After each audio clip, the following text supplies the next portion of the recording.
And so those trainers that were with us, kind of mentoring us, as Ernie said, they were very intent on the thinking behind why we do things, and always explaining purpose and aligning us to our true north, kind of that guiding beacon of our vision, our values and mission. So everything we did, we had to have a connection or a contribution to one of our KPIs. Hi, everyone. I'm Elizabeth Swan. And I'm Tracy O'Rourke. We are from GoingSixSigma.com, and you're listening to the Just in Time Cafe podcast, where we bring you fabulous apps, polls, news, books, and people so you can build your problem-solving muscles. I'm really excited about today's episode. By the way, Elizabeth, I'm curious. Do you know how to bowl? Funny question. Yes, in the sense that I can throw balls towards some pins with varying results. Why? Just curious. It's because being a nationally ranked bowler may have gotten one of today's guests her first job at a Toyota plant. Wow, we need to look into that. Let's find out what else we need to do. Okay, I'll meet you inside. Meet you. So does today's menu include bowling, Elizabeth? Yes, in that today's special highlights Tracy and Ernie Richardson. They're the couple who started their work life at the first Toyota plant in North America, and they wrote a book about it. And before we get to that, we're going to start with today's appetizer. This time it's the opposite of an app. It is a massive, integrated process collaboration platform that could probably predict your bowling scores. I know. Right. In the news, Harvard's Ash Center just recognized an agency within the state of Colorado for an innovation award.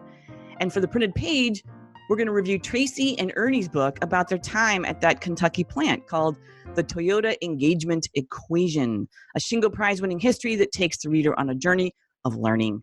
It's a big show today, Tracy. Woohoo! Okay, remember to stay tuned for this month's coupon code in order to get a discount on GoLeanSixSigma.com online training. Let's get to the appetizer.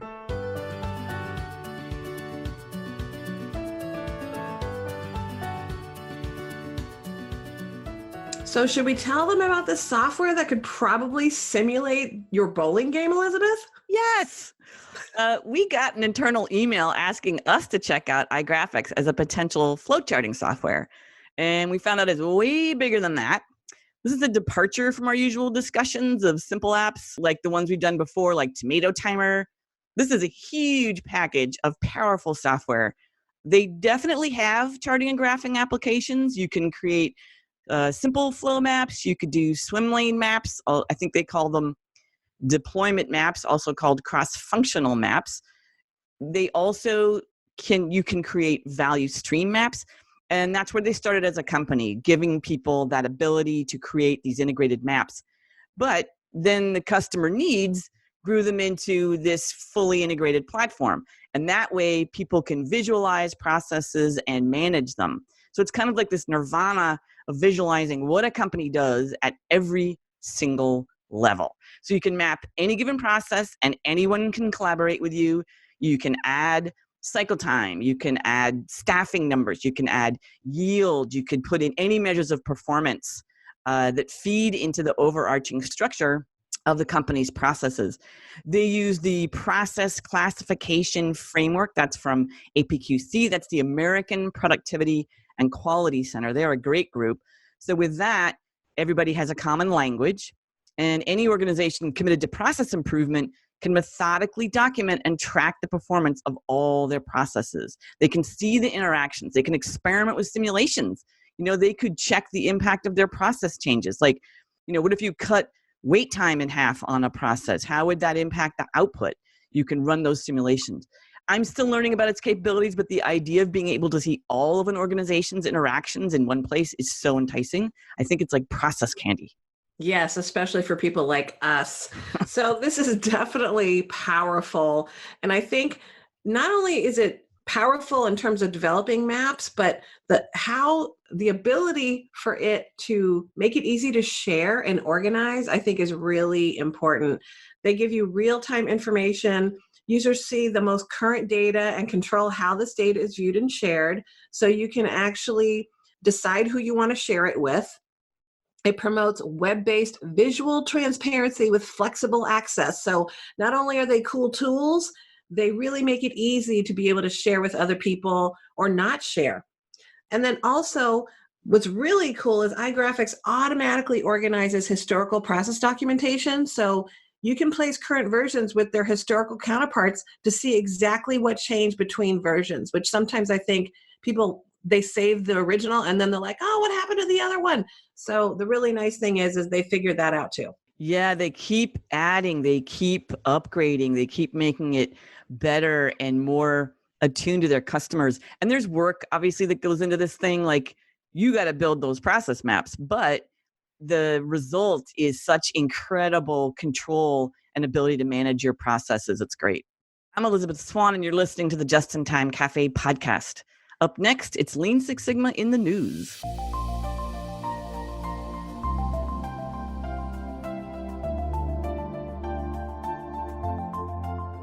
So what did Harvard University see in this agency in the state of Colorado? They saw really great things. So this article was posted in the Colorado State Department of Transportation News. And this department received the Top 25 Innovation Award from Harvard's John F. Kennedy School of Government. So for 30 years, this award has recognized public sector programs that make all levels of government more efficient, creative, and effective at addressing social problems. So ultimately, the specific program recognized at Colorado Department of Transportation was the Lean Everyday Ideas. It's a program that empowers employees to fix what bugs them. And the idea is that small ideas are the key factor to a highly effective organization. And so far, the program has captured 569 ideas since its inception. And some of these ideas are pretty cool, and they affect people that are using their roads. So for example, guardrail cleaning. The old process of cleaning required 2 lanes to be shut down during maintenance, but now it only requires 1. Doesn't that make you happy if you're driving on the freeway or the highway in Colorado? So, and then the other one is roadkill removal. Okay, not a very fun thing to talk about or think about, like, oh, was that just an animal? But the old process required several workers, and the new process requires less people while increasing driver and worker safety. So got to get rid of that roadkill. You want to do it safely. So the Office of Process Improvement Director, Gary Van Such, says the submitted innovations promote safety, customer service, and waste reduction. With the Department of Transportation's 3,300 employees, the program gives them freedom to innovate. It boosts morale, productivity, safety, and efficiency. Also, the Department of Transportation created a webpage to share all their innovative ideas across all 5 of their locations. And we'll post a link on our website so you can see some of the other innovative ideas that have been implemented. Tracy and I are both passionate about seeing improvement in government. So this is always great news. There are great things happening in government at all levels, and you can find out about some of these efforts being highlighted by Harvard's Ash Center for Democratic Government and Innovation. As they say, watch that space. I'm Tracy O'Rourke, and you're listening to the Just in Time Cafe podcast. In a short while, we'll get to hear my interview with Ernie and Tracy Richardson, authors of the Toyota Engagement Equation. But first, it's the printed page.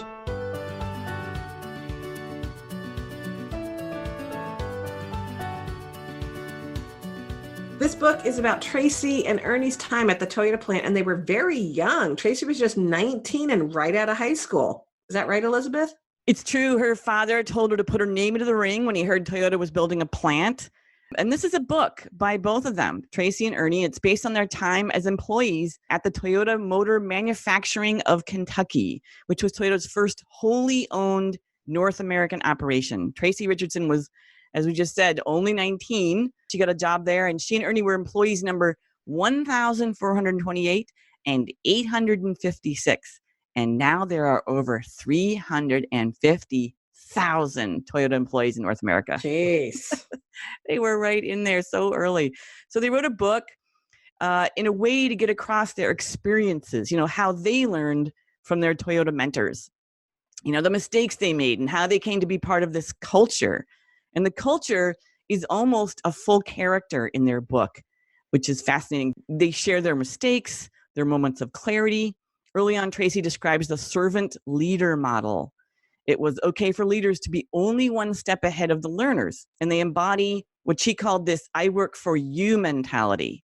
And I'm just thinking that must have been so wild as an experience for a 19-year-old who was just out of high school. And I can't imagine she'd experienced any other bosses or coaches or teachers or anyone like that before, right? It's just not, it wasn't the norm. It's not the norm. It's not. They've got a nice format too. There's examples of things like work standards sheets she learned and improved on. There's also nice inserts from Tracy's first manager, from John Shook of the Lean Enterprise Institute, other Toyota VPs, GMs, and other consultants. And she talks about them running quality circles for work teams. And Jeff Liker of the Toyota Way, I don't know if you remember him mentioning also that Toyota employees were huge on quality circles. So it's their journey with wonderful examples and learnings for the reader. They earned a Shingo Prize for this, and I think they clearly earned it. And I think you really enjoy the dialogue between the two of them during the interview too. Feel free to check out the full in-depth book report on our website with the rest of our full-length book reviews. Okay, it's time to announce the coupon code. This code is for 20% off any of our Lean Six Sigma training and certification courses. That's white belt, yellow belt, green belt, black belt, and lean training. If you've joined us at the Just in Time Cafe, it's your lucky day. Just use coupon code 20BISCUIT. That's 20BISCUIT during checkout, and that is calorie-free biscuit. Make sure to use it soon since the coupon code will expire on Halloween, October 31st, 2018. Tracy's favorite holiday, just throwing that out there. Coming up next, it's today's special. Tracy, give us a little preview of your interview with Tracy and Ernie Richardson. So Tracy and Ernie Richardson are authors, as we said, about the book we just featured. They have over 30 years of experience and work together at that plant. And so we're going to talk about some of their experiences as leaders working at Toyota and the culture, and even some of the challenges that they're seeing other organizations face and leaders facing. So it's really interesting. I'm really looking forward to it.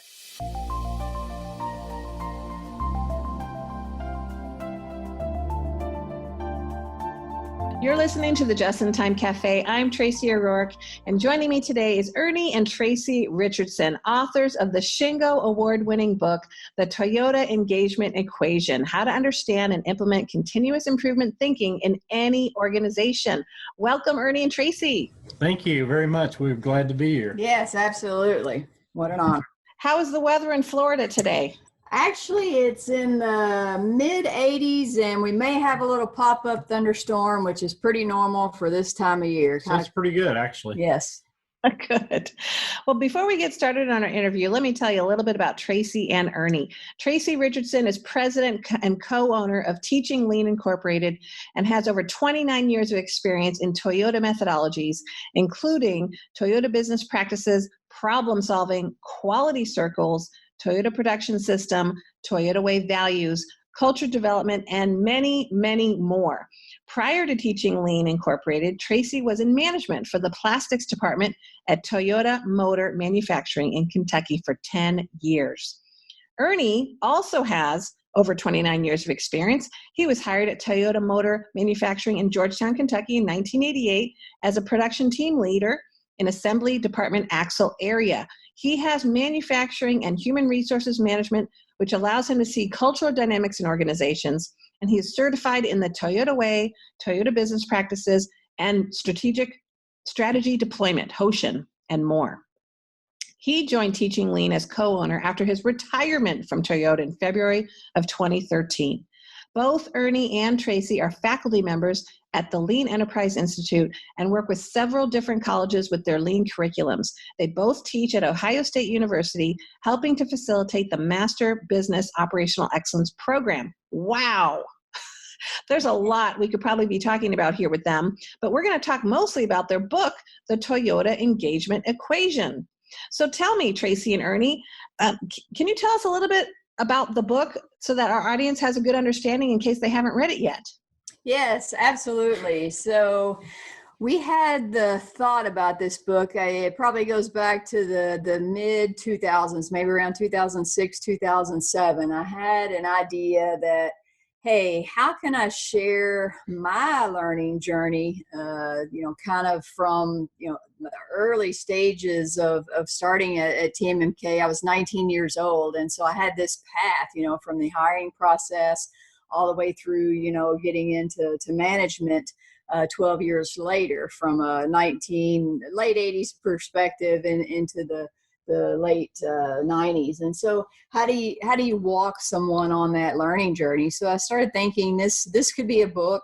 And the idea behind it was to allow, from our perspectives of almost 30 years, how do we bring someone along that's on the same learning journey as we were many years ago, from learning the language around the culture and just the whole lean perspective. That word kind of came afterwards, but it's the umbrella word for many things. And so how do we walk someone that is starting, or maybe in between the process of learning and building their skills, a problem solving muscle, so to speak. And so we wanted to capture that in the best way we could in one book. So that was the challenge. As we began to write it, we found that, wow, there's so many stories within the stories that we just try to get in there and make it really dynamic and allow someone to walk with us. And I think we captured it.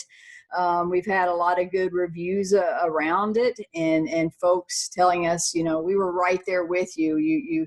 I was into 100 pages and didn't realize I was already, through the first part of the book. You had us. And so when you hear feedback like that, you hit the mark. Nice. So when did you decide you were going to write the book?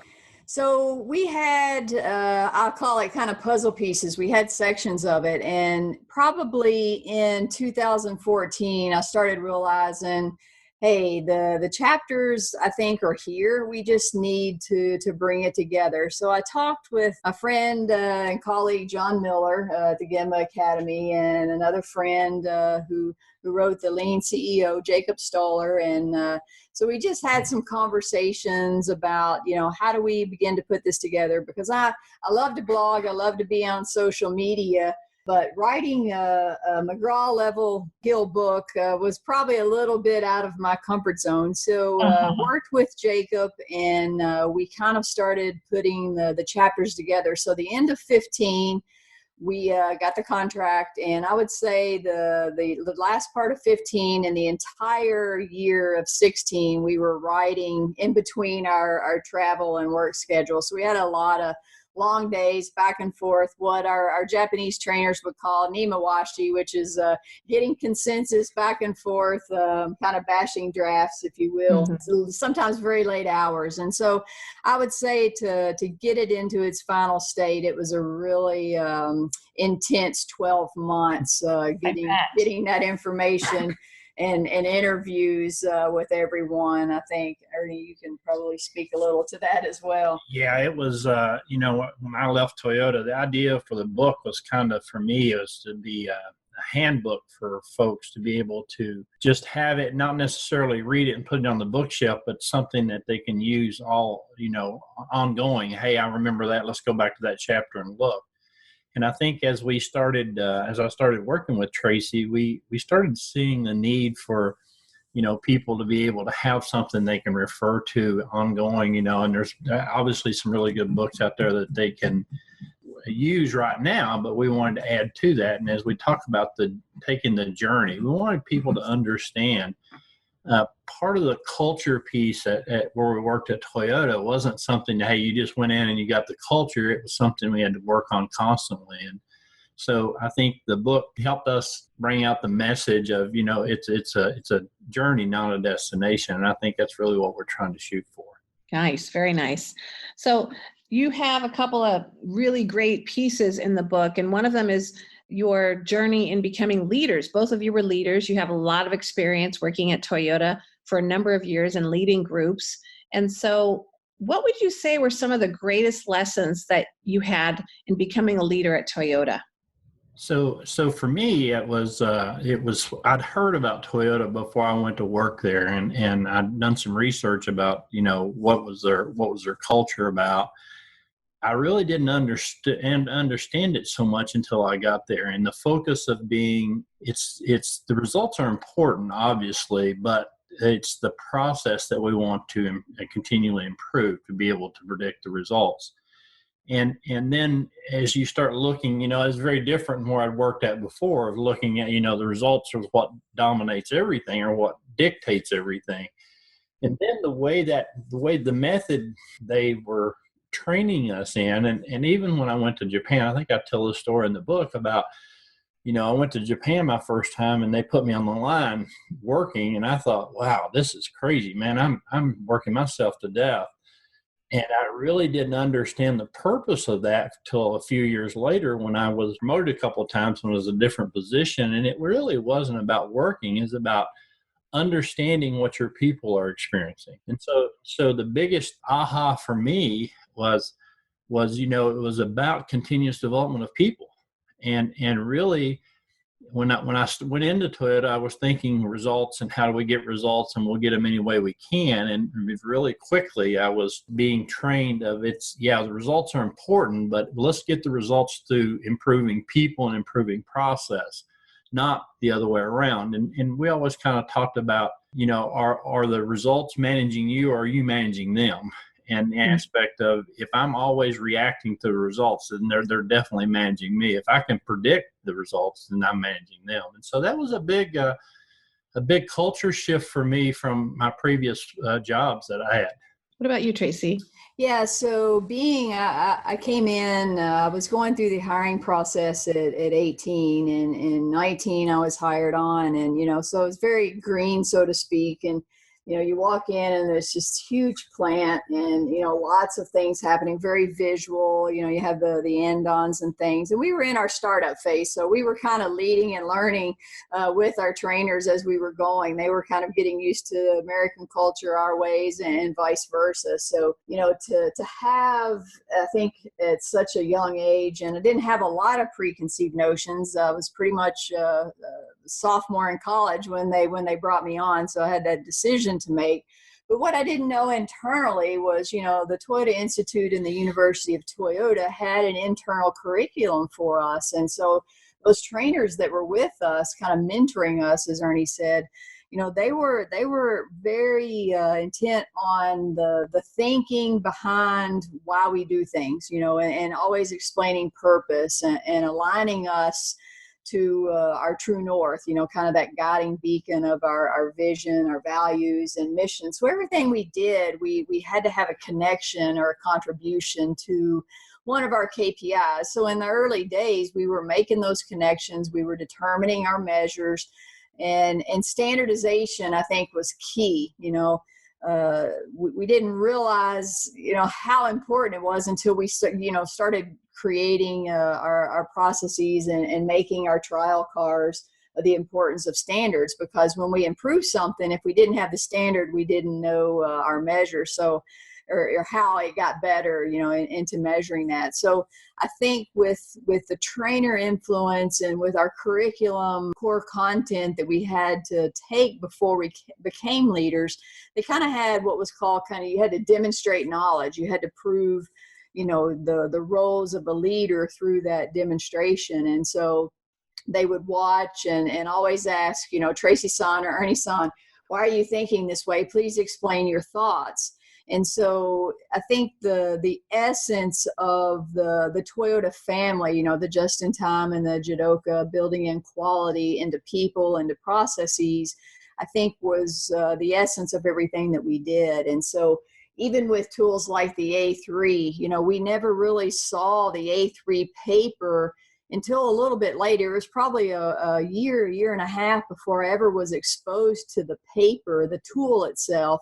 We learned the questions, we learned to go and see and understand, what's actually happening in regard to the standard and how do you know, and just really grasping the situation, as they would say. And so I think having that foundation from a leadership perspective at every level, and you just continue to build upon that, I think is very important. And also from a culture perspective, everybody kind of gets it in a way, if that makes sense. We all are aligned, and it really makes for, I think, a good understanding of expectations. So when you work with other organizations outside Toyota, where are you seeing the biggest gaps in leaders in terms of developing this kind of culture? Is there anything that stands out? Yeah, I think, and this was actually a pretty big shift for me when I left Toyota, because when I left Toyota, I thought everybody did just like Toyota did, honestly. And what I found was they don't. And the biggest problem we see is people look at lean as a quick fix. And they think that, hey, we'll just do this lean thing in 6 months, we'll be good. And not understanding that, it's how do we take the tools and how do we develop the culture to accept the tool, not the other way around. And so with companies, they don't understand that. Many don't understand that this is a long period. I mean, it's constant. I tell people all the time, when I started at Toyota in 1988, I was working on culture, and 25 years later, when I left, I'm still working on culture. And so people really have this idea that lean, we just don't want to do this lean thing, and then we're going to be automatically improved. And they don't have the patience to see. Many times that in our world at Toyota, we might start a project and it might be several months or even a year before we would actually see the result. And so what I try to coach executives on is, understand you got to look in the future and see what it needs to look like and figure out how do we develop the culture to accept the tools, and as a leadership team, how do we develop the patience to be able to wait for that to develop over a period of time and see that incremental changes instead of hitting the home run? We use an analogy all the time that a lot of executives are looking for grand slams, and we're trying to teach them how to get base hits. Right. That's a great analogy. Yeah. What do you think, Casey? Yeah. So, when we begin a conversation with a company, we say, okay, first question, are you willing to give people space to think? And that's almost to say, in a sense of, it could be manufacturing, but it can be any service industry, any other non kind of widget making. When we talk, a lot of people say this is only manufacturing, but it isn't. It's really about, are we willing to stop, give folks space to think, to understand what's happening at the moment? Can we just take a second and grasp the situation, understand what is at the Gemba, whether it's, at a hospital, whether it's at a manufacturing, whether it's at a bank, a service industry, what's happening? And let's talk about it. Let's think. And so otherwise, if we don't do that, we tend to make assumptions, or it comes from a tribal knowledge pool of maybe an opinion that maybe we have time and tenure to make. But my favorite saying, and I always, when I hear it, I bring it up, I hear people say, I've seen this before, so here's what we need to do. And I'll stop them and say, okay, what's wrong with this statement? I've seen this before. That means this is a repeat, this is a redo, and this is non-value add. And so I think the space to think and is important. And I also think the need to have standards, not just kind of documented. We see a lot of standardization, but I think, Tracy, the key here is to have the accountability to follow that standard. If we set it and took time and we respect people enough to say, we ask your opinion, now we've engaged with you, now we need to follow the standard, and here's the purpose. And it allows us to have a baseline for continuous improvement. So we see a lot of standards, but when we get down into the Gemba and look and try to understand and really grasp the situation from our perspective, we're missing what we call the DNA, the discipline and accountability to follow that standard. Our trainers used to tell us all the time, if you're not ready to put accountability to a standard, then don't set it. Don't do that yet, because that is something that is really negative towards a culture. If you have something and it's more of a suggestion versus here's a standard, here's why we follow it, here's why it's important to our KPI, and it allows us to have a baseline for improvement. So I think space to think and standardization and leadership understanding that are some of the things that we see as a commonality to companies when they're kind of on this journey of as Ernie said, they want those grand slams, but we have to pull back and reel them in a little bit to say base hits are celebrations too, and those become collective. And the ones that win the World Series are a collective team of great batting averages, and so that's what we have to look at. Very nice. I love that analogy. I was thinking as you were talking about people wanting to do a 5K when they really sign up for a marathon, but I like your analogy better. We try to bring some real life the translations in that people can relate to sometimes. So you also mentioned, as you were just talking about, the accountability and the discipline as keys to and continuous improvement thinking. You've got an entire chapter on elements of a thinking system and really thinking through discipline and accountability. So what advice do you have for leaders that are trying to build discipline and accountability?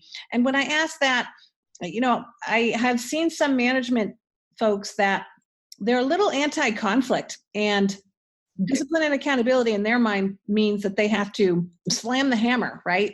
And so do you have any advice for leaders who are trying to implement lean and are looking to build more discipline and accountability in their organizations, and what has been working? So I think probably it's been not very clear to people about what discipline accountability means, and it's related back to the standardization of saying, we're going to develop a standard and we're going to follow the standard, and then it's only as good as the next best idea, and we'll change the standard. But the idea being, if we can do it the same all the time, then the ability to be able to see waste becomes much easier. It becomes the only way, because the reality of it is, if you can't measure it, you can't fix it. And so I think what people think is, well, it's a leader's responsibility to go down and make sure that people are following the standard. And the misconception is that really that's a misconception, but really what we want people to do is to go down with the operators and get their buy-in to say, hey, this is the best way we know right now to do it. And think about the other issue that we see all the time is they put so much in the standard, it becomes so difficult to be able. It's almost like reading a book, for an example, and they're having to go through. And what we tell them is, put in the standard what we need to control the output of the process. In some processes, it may be very simple, and then we're going to follow that piece. And so when people don't follow it, the discipline accountability comes back to saying, hey, we just don't walk by that, and we know they're not following it. We go up and investigate as leaders. We go up and investigate and say, okay, tell me why you're not following it. What's wrong with the standard that you're not following? And what you're wanting to coach them, and this is a trick that my trainers taught me many, many years ago, you're wanting to coach them to see that gap. Not necessarily for me to see it. You want to coach them to be able to see that gap, and then they will come up with the ideas on their own. And so I've never seen a time, and at Toyota or since, that when they engage the employees into developing the standard, that there's not some common ground that can work on, that discipline accountability really means continue to coach people. And you obviously, if somebody just blatantly says, I'm not going to follow it, then there's some issues you got to follow up there too. But honestly, that's not very often. And so it's not like you're having to drop the hammer. It's more of a coaching and developing people. I think, Tracy, too, is that we talk about it in the book a little bit. We try not to sell, tell, and convince people of anything. As a leader of any people, and you don't really have to be a leader. You can be an influencer, you can be a change agent. But if I go in with the approach of selling, telling, and convincing you have to do this, it's probably not going to take. It's a flavor of the month. It's somebody went to class and they're excited and they want us to do X, Y, and Z. We would rather engage, involve, and empower. And as Ernie said, if we get that buy-in and it's part of their idea, we've engaged them with it, and it's their standard. We tend to say a standard is the best known method at the moment. We have consensus and agreement to follow until we improve it together. And together means we have the empowerment to make this the best that it is, with an axe that we all have, putting our best practices together. So there's never moments in a culture of a people-centered culture where anybody feels like that they're left out or they've been told. And I think when leadership takes the more role of the servant leader, as our trainers would say, you work for your people, they don't work for you, and have that mental approach, you begin to see the buy-in and that, the ownership of the standard take place, and it reverses almost to the people, to where it's not stifling creativity. It's not saying it's so rigid that you can't think. It's just saying it's our next baseline to measure the improvement, and we'll do that together. And the leader just facilitates it, really. And that's when you see that shift happening. And it's a beautiful thing. It's great when you watch it happen, and you can be just a part of it. And just the people have such that they're proud to be part of that team. Tracy, just one other thing. The other thing about when we work with clients and we talk about standards, what we coach them on is you can't go out and standard everything at once. You need to standardize the process that gives it's the biggest impact to the company first. And then you gradually work your way through that. And then you get to a point where you want to get to in the future is we don't operate without standards. For many people, that's pie in the sky. They can't see that, but because they're trying to look at all these processes. And what we're saying is, let's just do one at a time. One at a time. Let's get good at it, and then we'll go on to the next one, and one at a time. And through that, what you'll see before you ever get through it, obviously, is the employees are developing the standards and coming to you and saying, hey, here's what I think we need to do. Yeah, the push just became the pull. Right. And that's the shift you want to see. You're not pushing people to think, you're pulling them, and they're actually engaging themselves, and that's when you just can see it, you can feel it, and your culture reflects it. So I have a question about when you work with people, and I've run into this too, and I want to see what your perspective has been. Like you had said, when people want to implement lean culture, leaders, let's say, sometimes I feel like they think it's something that their people have to do, their employees have to do, and they haven't figured out that a big part of lean culture is what they're doing. Do you find that you are working more with leaders and helping them grow and build their skills and behaviors to develop a lean culture? Or are you spending time with frontline as well? Is there a difference between how much time you're spending working with leaders as a mentor or a sensei versus frontline people? So exactly what you said. I think when we get contacted by a client, they want us to come in and teach their people. And we do that. I mean, obviously we do that, but what we start seeing when we get there is, okay, what's the culture?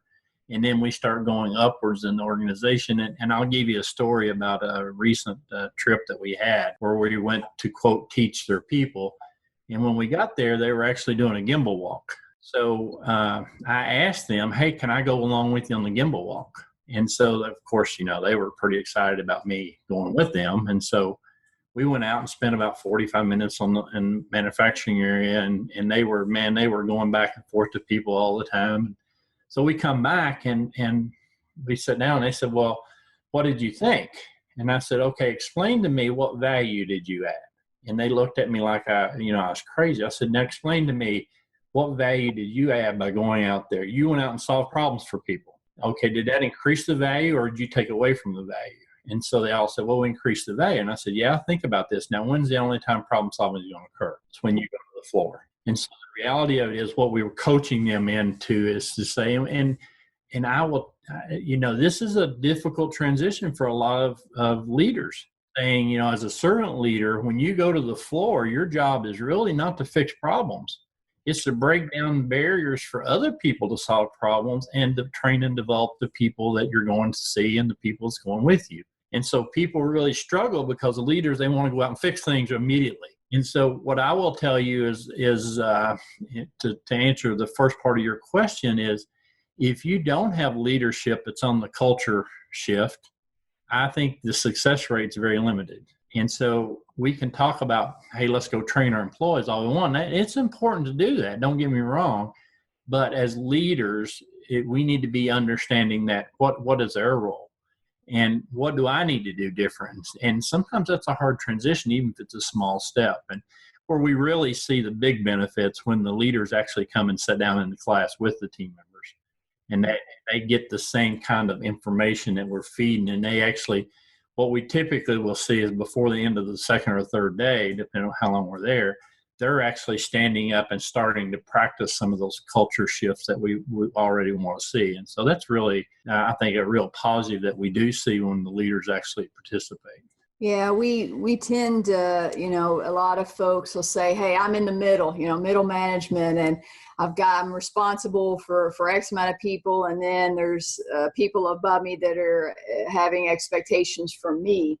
And so if they're not on board, what do I do? That's a common question. And so we tend to say, sometimes in the middle management level, we have to coach upward and kind of be the pull as much as we're coaching our people that we work for, right? So I encourage folks, I say, if everybody takes an approach of being what I call the model home, the analogy of you're going to a new neighborhood and they've established this beautiful house in the middle and everybody's going through it and the decor is awesome, and you walk out and you almost say, can I buy this one just like that? This one's perfect. And so it's a pull. It creates the pull for, hey, this is a snapshot of kind of the vision. And so I tried to tell folks, and me personally, being when I left, I was kind of in middle management or the beginning level of salary when I left after 10 years. My goal was to always, what area I was in, and I moved around a lot in plastics for experience. I wanted to be the model home. I wanted to be the pool. I wanted folks to say, what's Tracy doing? I see her folks are happy. I see her KPIs are doing well. Her quality circle percentage rate is high. Her suggestion system in her area. What's happening there that the people are all, working together? And so when people are coming to you, then you're creating that pull. And so as an influencer, a change agent, any level leader, and even an individual basis, I can create that by being sort of that model home approach. What I call it my touch points. What are the things that I can influence with things that I can touch in my area through visualization, through standardization, through asking the right questions, through engaging with people. And I think sometimes that will bring the leaders down to ask the questions, what is going on? Because we see the good blips on the map here and we want to know what you're doing so we can share that wisdom outward. And I think that can be when people are struggling with what to do, that model home approach, I think, can really be a good start to start to draw people into the good processes that are getting the results. Yes. Well, we're almost out of time now, and I'll just ask you, you guys are all over the place. I'm sure with winning the Shingo Prize with your book, you're even in more demand. So where are your interests these days? What are you interested in? Anything in particular, or where are you spending your time? So I love, I'm an avid motorcycle rider. I have a Harley, enjoy doing that.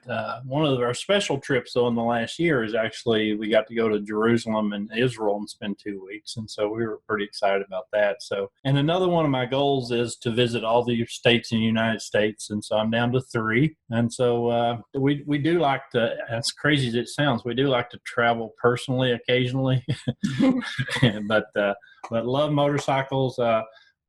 When we go to a new client, the first thing I'll look for is a Harley dealer. So I'm looking to see where do I get my poker chip from this new Harley dealer. Yeah, it's kind of become a thing on the Facebook side. Where are Tracy and Ernie next? We look for the picture, and here we found another one. So we have a collection out in the garage of every chip where we've been to a Harley. So we get into that, and we were in Daytona. So we live actually in Ormond Beach, but the Daytona Speedway is only 6 miles from our house. So we're NASCAR fans, and before we got so busy, I kind of blame this on my parents. So if you take Tracy, my name, and take the T off and the Y, you have race. And so before I got into traveling so much, I actually did some road racing and autocross with my car. And so I like speed. I like the science of driving on a track and trying to get the best time and problem solving side of that. So I enjoy watching NASCAR, and when I have time, driving the cars fast in a legal setting, I'll add. Yeah, sure. No, I'm just kidding. I have to put that disclaimer in there, right? Right. So if anyone was interested in locating you or finding you, how can they reach you? So we both are on LinkedIn. So, we can connect there. I am Tracy_Son, Tracy Son on Twitter. And then we have our website for our book, which is the Toyota EE. It's kind of the abbreviation of the engagement equation, but thetoyotaee.com. And that's in evolution. We're working on building that into, it's kind of semi under construction, but we have a mail listserv every quarter we send out, and we usually have an attachment to some of our materials. I think there's chapter 11 can be downloaded on there, just several things that we share. And so we're pretty social out there in those areas to find us. So I think those are the three main ones, I believe. Very nice. Thank you so much. So if you are interested in a straightforward guide that makes sense of the thinking culture behind Toyota's phenomenal success, it's in the pages that Tracy and Ernie have written, the Toyota Engagement Equation. Don't forget to pick it up and start your journey if you haven't already. I want to thank you, Tracy and Ernie, for joining me for some coffee talk at the Just in Time Cafe. It was awesome talking with you. Thank you, Tracy. We appreciate it. Don't forget to sign up for Tracy's next webinar, 2 Easy Ways to Quantify Project Savings. Definitely check out our next Wonder Woman of Quality, Leslie Henkler. She was Karen Ross's mentor, and she is a learning and mentoring machine. Tracy, can you tell us about the upcoming Association of Manufacturing Excellence Conference in San Diego? Yes, for short, they call it AME. And if you're looking to attend a good conference and hear some industry experts speak and do some networking, you should definitely come to this conference happening October 29th through November 1st in beautiful San Diego. The theme this year is Create Waves of Excellence, and you get to go home with new insights, ideas, and inspiration. I'm going to be there too, since it's local. Yeah, go to see Tracy. And join us at the cafe for our next episode, where Elizabeth interviews Kelly Wheeler, the trombone-playing healthcare lead for Army Medicine in the Pacific. Thanks for joining us here at the Just in Time Cafe. Just 2 weeks until we meet again for coffee.